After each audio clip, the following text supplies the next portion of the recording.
విశాల్ గారు ప్రేమలో ఉన్న కాంట్రవర్సీనే, విశాల్ గారు ఎలక్షన్లో పోటీ చేసిన కాంట్రవర్సీనే, విశాల్ గారు ఎక్కడున్నా సరే కొంచెం ఒక కాంట్రవర్సీ పాయింట్ ఆఫ్ వ్యూ ఎక్కువ ఉంటుంది మిగతా హీరోలతో కంపేర్ చేస్తే.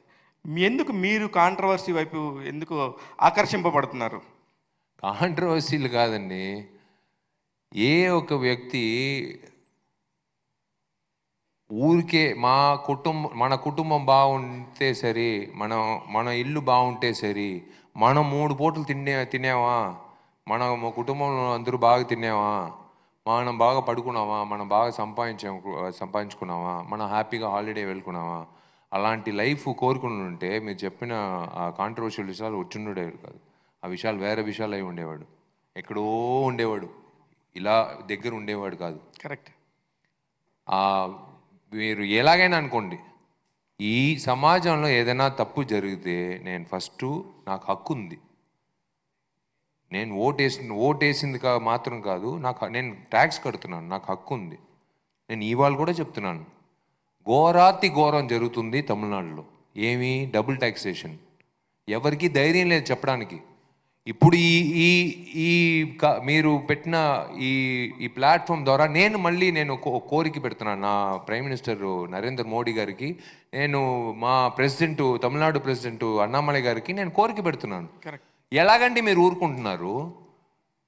ఈ దేశంలో 1 ట్యాక్స్ 1 నేషన్ అని మా ప్రైమ్ మినిస్టర్ తీసుకొచ్చినప్పుడు తమిళనాడులో మాత్రం మమ్మల్ని ఎందుకంటే 18% GST plus 8% local body tax కట్టిస్తున్నారు 7 సంవత్సరాల నుంచి 2 గవర్నమెంట్లు. ఎలా చూస్తూ ఊరుకుంటున్నారు?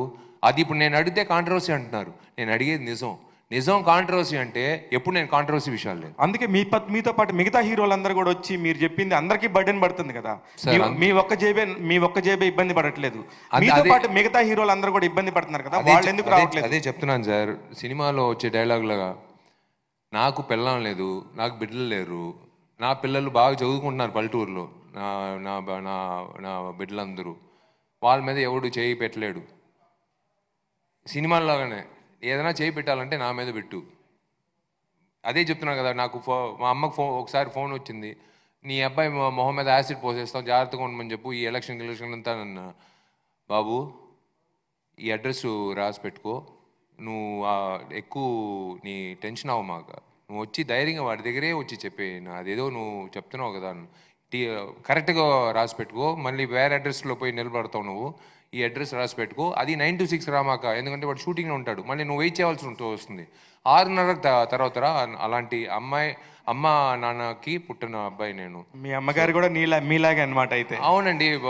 ఏం చేసేదండి, బ్లడ్లో ఉంది కదా. వాళ్ళు వచ్చి నా స్కూల్లో నేర్పిన ఒక విషయం, రే నలుగురికి మంచిది చేయరా అని చెప్పారు. నా కాలేజీలో నేర్పిన విషయం, రే నలుగురికి మంచిది.